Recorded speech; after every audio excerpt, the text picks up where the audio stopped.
Gareth Anscombe has won the race for the No.10 jersey and will start at fly half in the Crunch Six Nations clash with England this Saturday. His rival for the position, Dan Biggar, limped out of Northampton's win over Sale Sharks last weekend, but is expected to be named on the bench. The famous No.10 shirt has arguably provided head coach Warren Gatland with his biggest headache in the last 10 days. Both Biggar and Anscombe have had chances to start so far in the championship, but neither have really seized the initiative in their personal duel. The WalesOnline understands it's the 23-cap Cardiff Blue has had the nod and will be pulling the strings at the Principality Stadium this weekend.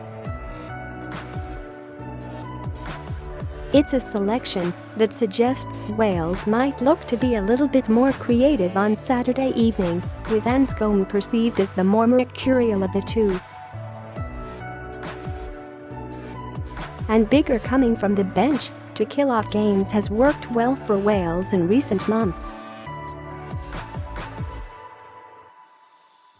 He got them over the line against South Africa when everything seemed to be going the Springboks' way in November and was at the helm for the fightback in Paris at the start of the championship.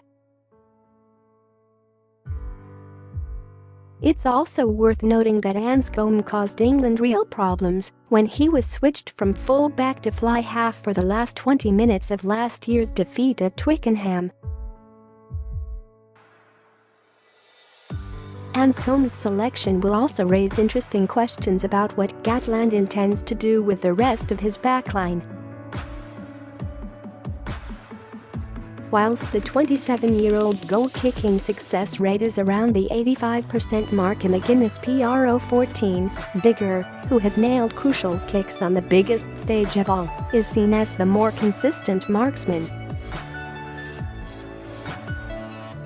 Might that tempt Gatland into selecting one of the best kickers in the world in Leigh Halfpenny at full-back?